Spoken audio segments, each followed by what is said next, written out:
Melina, welcome back to my YouTube channel. Today's video is finally going to be my best and worst of Avon foundations. So this video has been a year in the making, not necessarily because it's particularly hard to do, but it was quite a daunting task for me anyway. The way I wanted to do the video, I wanted to do B-rolls with all of the foundations, and because of that, because I've started a year ago, a couple of the foundations that I'm going to feature here have been discontinued in the UK. However, I was still into them because I still done the work on them, and because I know that I have viewers from other countries, not just UK, and you may still have them in your country and you want to have an opinion on them, you know, a little review. So this best and worst is going to be a little bit different. Instead of arranging the foundation in ascending or descending order, I'm going to use tier maker and put the foundations into a tier or another, because there are a couple in there that I'm finding it hard to pick between them which one's better than the other. They are both good in their way, so I'm thinking that's going to work a lot better for this video. And before I actually get into the tier and talking about the foundations, let's talk about my preferences in foundation and my skin type, because that is very, very important when it comes to which foundations I prefer and which ones I don't. So when it comes to skin type, I have combination skin, oily T-zone and normal. When it comes to skin concerns, I have early signs of aging. I do have some wrinkles here and there. Pores are maybe a little bit more visible on this area, and I do have some redness in this area too. So when it comes to my ideal foundation, I like a foundation that still looks like skin. I like a finish that still looks like skin. So that would be kind of like a satin, semi-matte finish. And I do sometimes like a dewy finish. When it comes to coverage, I prefer medium coverage. I can go full coverage and I can go low coverage on days when I just want something light and quick.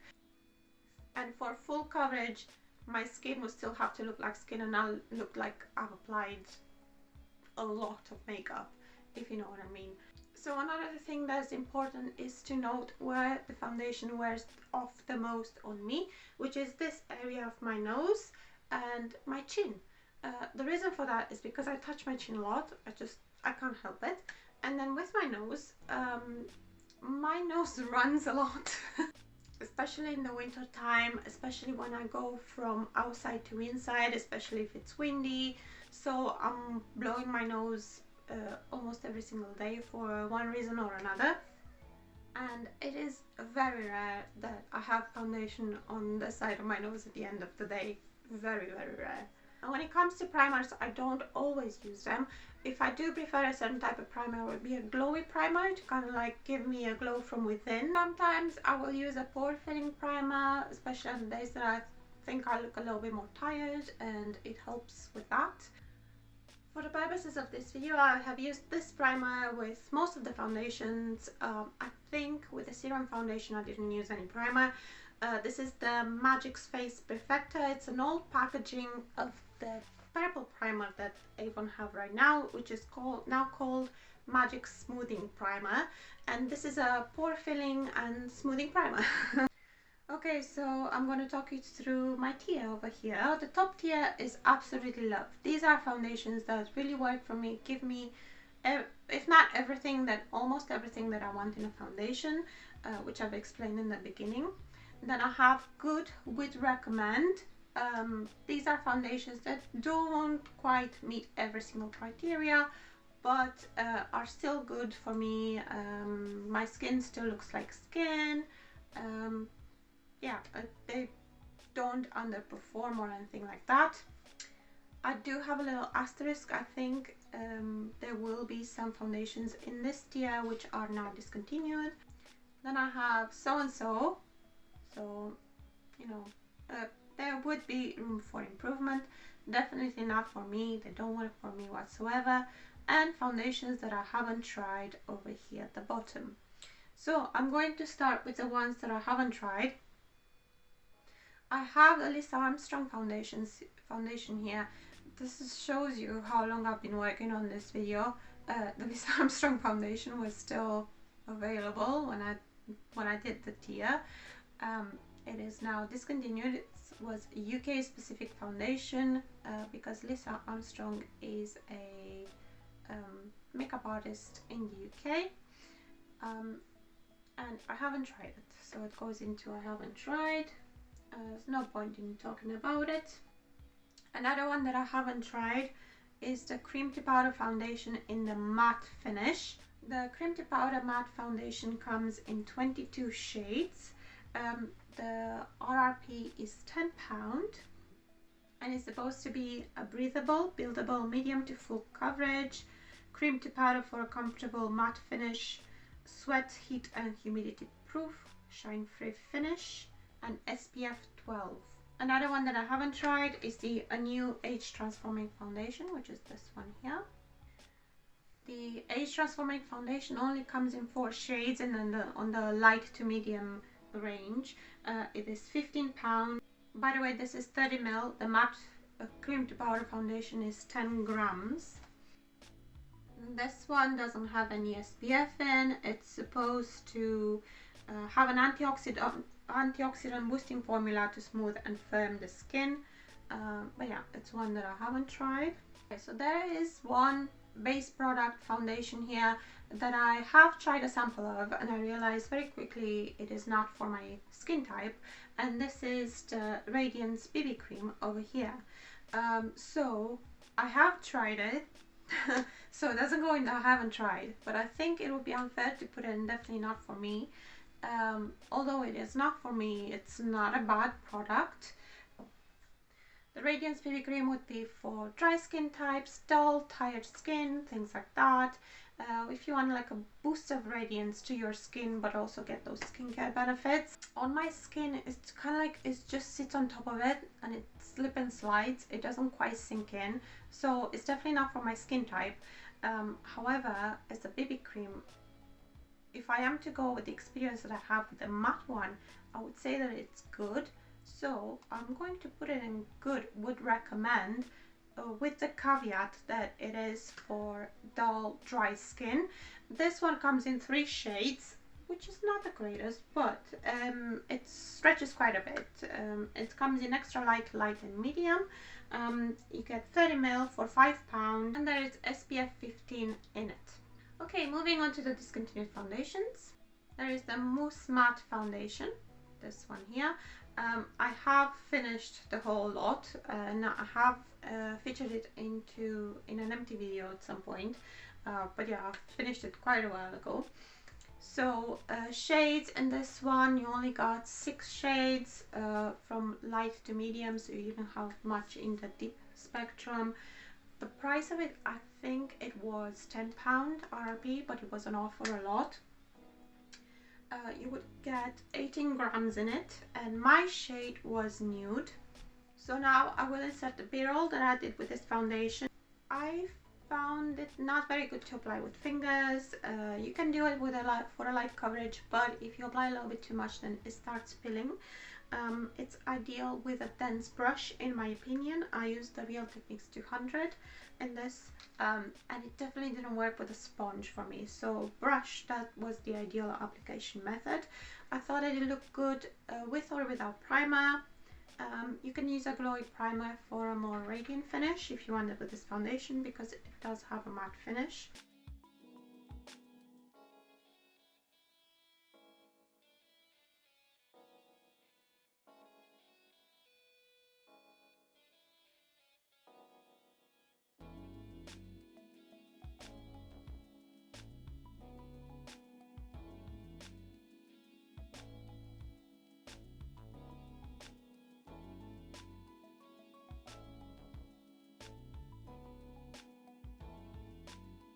I thought it worked quite nice throughout the day.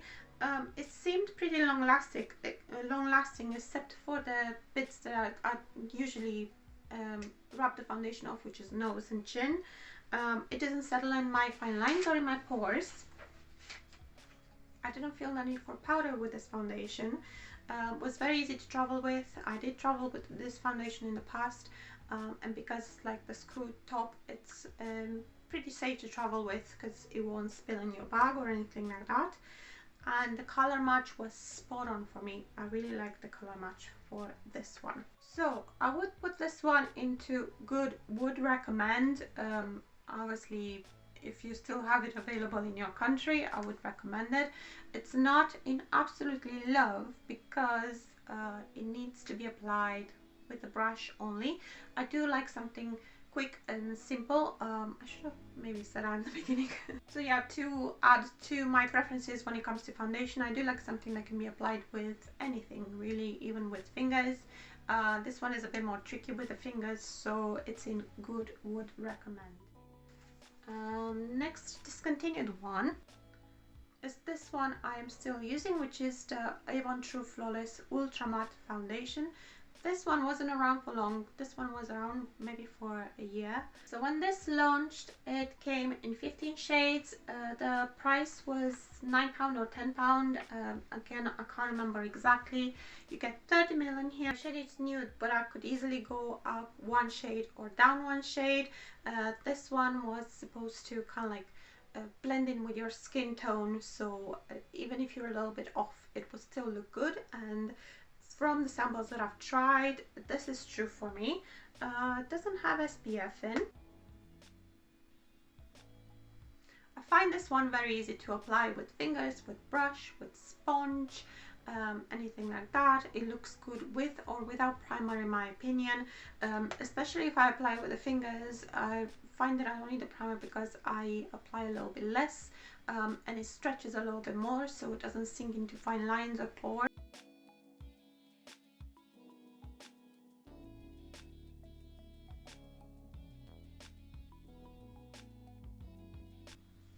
It does have a true matte finish. However, by the end of the day, my T-zone does look a little bit oily. That's not a big deal because it looks more on the dewy side rather than greasy side. So yeah, it's a foundation that I'm still using and I'm still enjoying. It feels lightweight and I find it quite long lasting as well. So this is the Ultramatte foundation. Let's see where to put this one. So I think it is a good foundation, but it's not exactly the finish that I prefer. So I'm going to put this in good, would recommend. Okay, next I want to talk about the cream to powder foundation. This is in the radiant finish, which is the original foundation. This is what mine looks like, and then that's the sponge in there. Oh, that's the sponge there. So this one comes in 22 shades. It costs £10. You get 9 grams of product in here. The shade that I use and I find that it matches me the best is light nude, and it has SPF 15. Okay, so I have tried it with a Spoonik primer here, but I found that it did nothing for me. I thought this foundation worked actually better with a glowy primer, even though it's a radiant finish. It comes with its own sponge, which in my opinion absorbs a lot of product, and it still gives quite a light coverage, so you have to go over and over to get that coverage, which in turn will make or can make the foundation look too makeup-y, too cakey. I have also tried to use a dense foundation brush with it, fingers and blending sponge. I found the best way, depending on how my skin was that day, was either fingers, either sponge. So yeah, this foundation was quite temperamental, I would say. Some days something worked for it, some days something else did. When I used my fingers on a sponge, I found that it had light to medium coverage, very radiant finish. When I did the video here trying the foundation on, it was quite a hot day. So not the best day to demo this foundation, I suppose, because it did end up looking a little bit greasy by the end of the day on me. I have a few issues with this foundation. First of all, it felt like it sank into my lines and pores straight away. I've featured this foundation in another video before and I had the same issues. Just sank into lines and pores straight away, made my pores look so much more visible.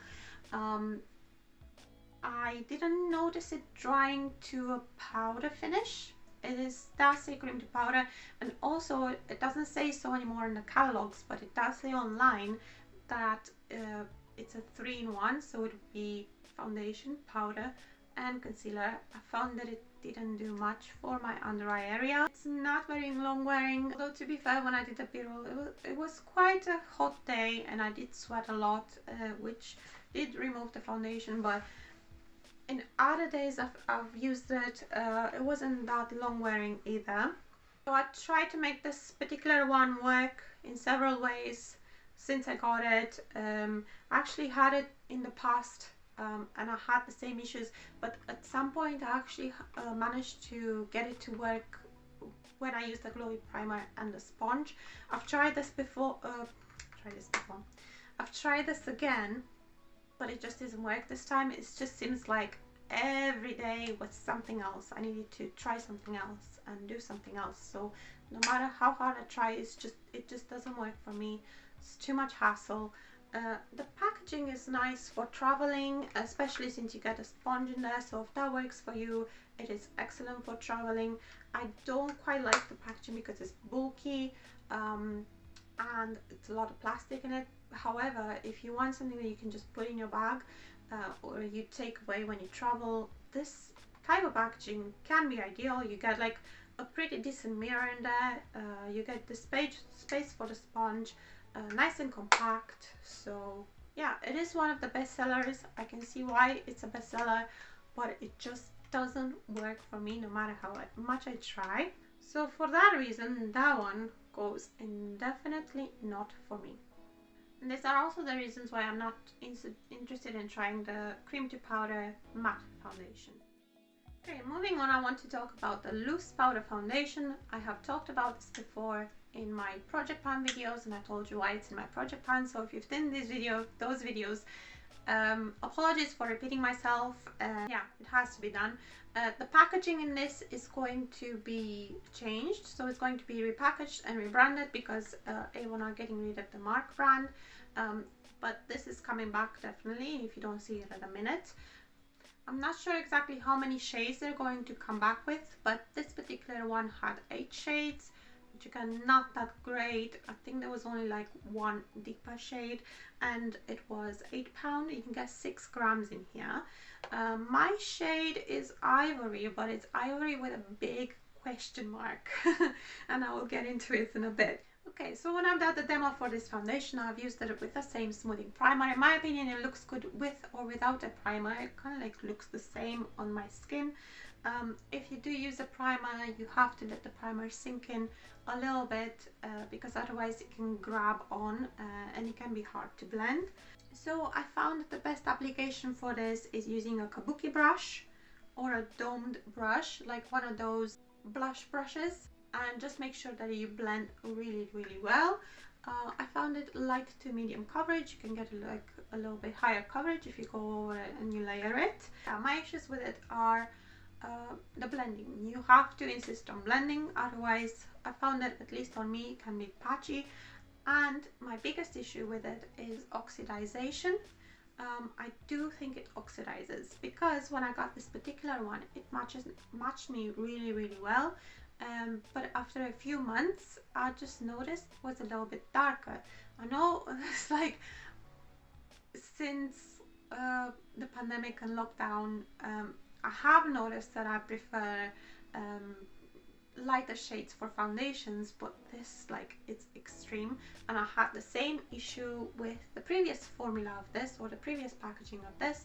I actually tried, I think it was Nude, the shade Nude that I've tried in the previous packaging, and I had the same issue, so I went for Ivory this time, and again I have the same issue. When it comes to how it wears, I think it does wear quite okay. It looks natural on the skin, but it can get a bit of a powder look if you keep applying a little bit more on, which, you know, it's a loose powder foundation, so yeah, that can happen. You can also layer it over other foundations if you feel like you need that little bit of extra coverage, or maybe you don't have a powder in your collection and you can use something like this as a powder. But because of the oxidization issue, it's going to go indefinitely not for me. This happened twice now, and I am not interested at all in trying the new formula either because of it. Okay, let's talk about the PowerStay foundation. So the PowerStay foundation comes in 26 shades. It has an RRP of £12. You get 30 ml. My shade is nude. Oh, it has SPF 10 as well. So my shade is nude. When I've done the swatches for this video, you will see that nude looks quite dark compared to the other shades. However, once you blend it out, now I've inserted the picture there of the swatch blend out, it does look much better. I am thinking that might have happened with the swatch because my bottle is now expired. Don't worry, I'm not using it anymore. I only kept it for the purposes of this video. It will get decluttered once I finish filming the video. So for me and my skin type, I found this one to work best with a pore filling primer or the putty type primer. I found that it sat nicer on top of them. Still alright without primer. However, I did think that my pores looked a little bit more visible without any primer. This is one that I would definitely not recommend to apply with fingers. It doesn't sit very well, doesn't blend very well with fingers. It's one that sets very, very quickly, and I think that's why.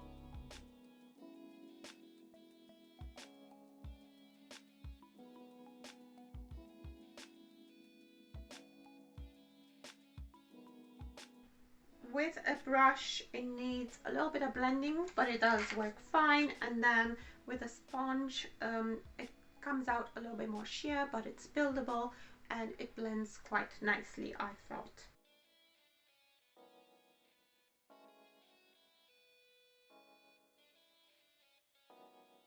So when it comes to how it wears, I did find some settling, like I said, a little bit in fine lines as well.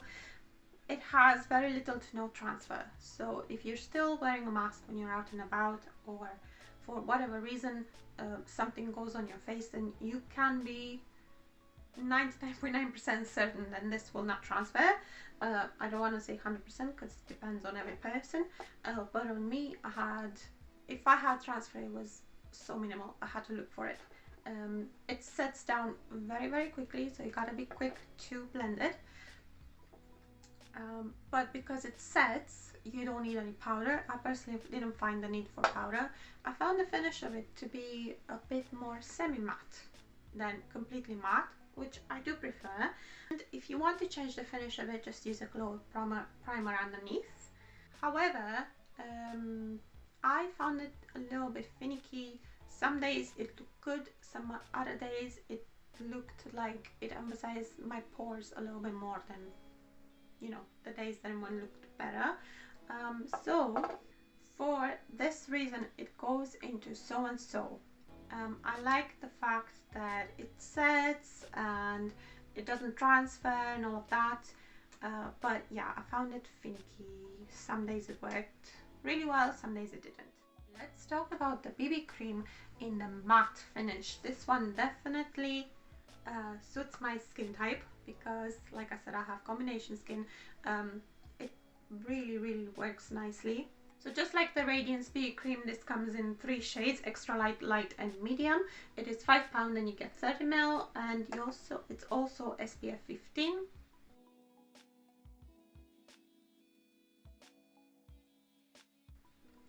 It is very easy to apply. You can go with fingers, brush or sponge, whatever you prefer. I prefer it with fingers. I find it very quick and easy to blend with my fingers, and it has kind of like a light to medium coverage. When I apply it with the fingers, you can get a little bit more coverage with it actually.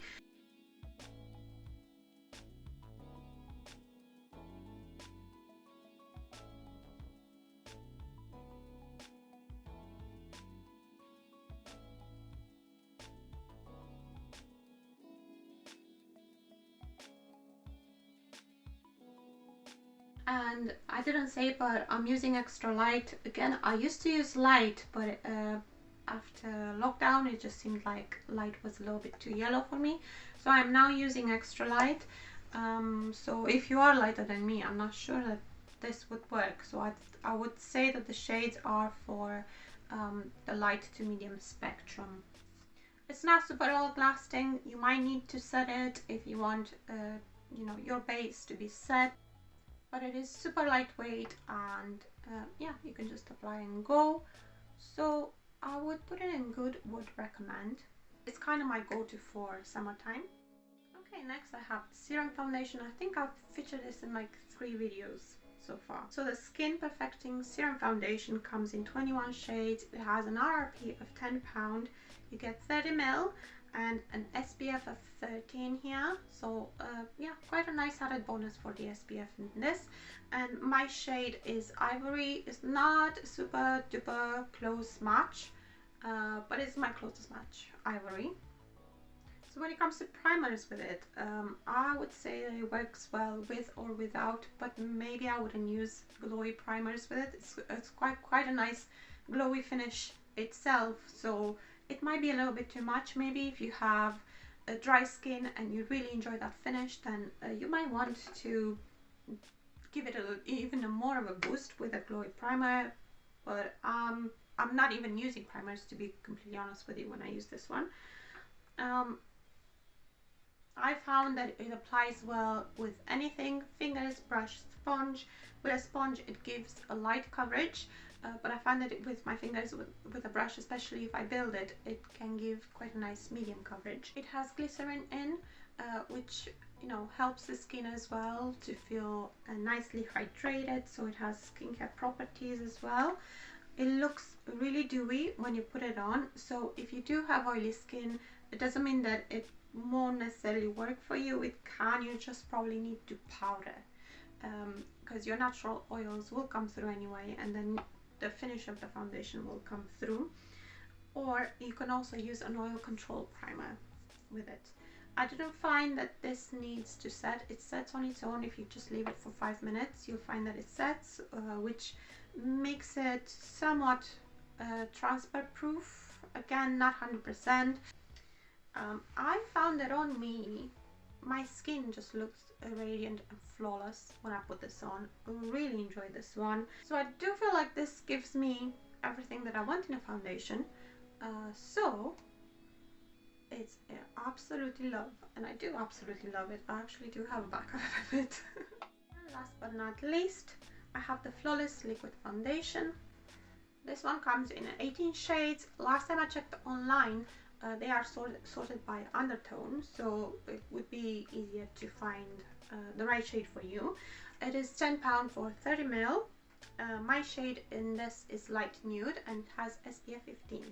So again, this is a foundation that I don't normally use primer, but I think it works well with all types of primers that I have and I've used.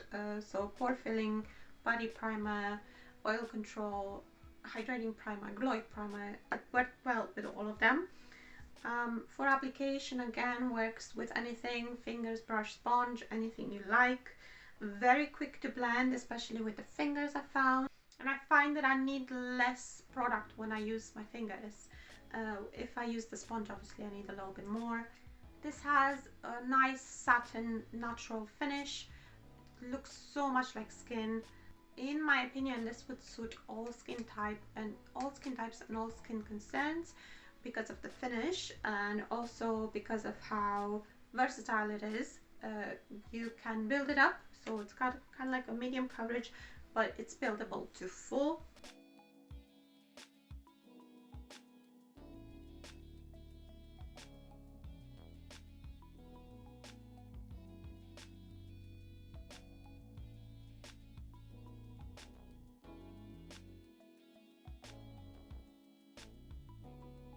The only thing with this one, it needs set, so you either need to use a setting mist, a setting spray, or powder, a setting powder.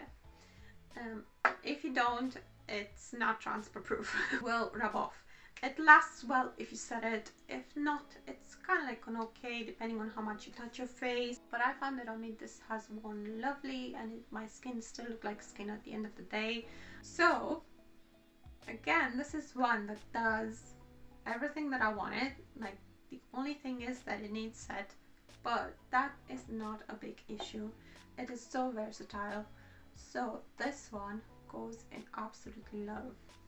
And it's very hard for me to pick between these two which one I like the most, because I like the finish of this one the most, but I like the fact that this one sets even though it's a radiant finish. So it's very, very hard for me to pick. Okay, so let's do a little recap. So, and haven't tried, I have the Armstrong Cream to Powder Matte Finish, the Anew foundation. The ones that are definitely not for me, so definitely don't work for me, the Cream to Powder Radiant Finish, the Loose Mineral Foundation. The one that I found a little so-and-so, so some days it worked, some days it didn't, is the PowerStay foundation. However, if you are looking for something that sets and doesn't budge all day, the PowerStay can be a good choice. For me, I had issues with how it looked basically, and how my pores looked. Good foundations that I would recommend, again, like taking into account your skin type. I have both of the BB creams, so the radiant one, which is for dry skin, dry normal skin, and then the matte one, which is for combination and oily skin. And then I have the two ones that have now been discontinued in the UK. This one's discontinued as well, which are the Mousse foundation, the matte Mousse foundation, and the Ultramatte flawless foundation. The two that I absolutely love are the serum foundation, the Skin Perfecting Serum foundation, which I've talked about maybe a bit too much throughout my videos, and then the flawless liquid foundation. I find this one to be very versatile, and I think it's a good one to start with if you don't know which foundation to go for from Avon's foundations, no matter what your skin type is and what your skin concerns are. So this is just my opinion on these foundations. If you tried any of them, let me know in the comments what you thought of them, what your skin type is as well. This way we can all help each other make informed choices. I do have a best and worst of Avon series. I will link the playlist in the eye and down below. I have done brow products, I have done concealers, and I have done a kind of eyeshadow palettes. I am explaining in the video why I don't do an official best and worst of eyeshadow palettes, and that's because they keep discontinuing the eyeshadow palettes in their eyeshadow formula. They keep changing it, so it's kind of hard to do a up-to-date one. But if you're interested in more videos like that, then check out that playlist after you watch this video. If you want to see more best and worst of Avon, leave your ideas in the comments. I would love to read them out. I hope you found this video useful. That's kind of like the main goal behind it for me, just for you to find it useful and kind of know maybe which foundations would be good for you if you don't know which one to go for. If you like this video, please give it a thumbs up. It really helps me out. I hope you will stick around if you're new and subscribe to my channel. And thank you very much if you are subscribed. Thank you for watching all the way to the end, and I will see you in my next video. Bye!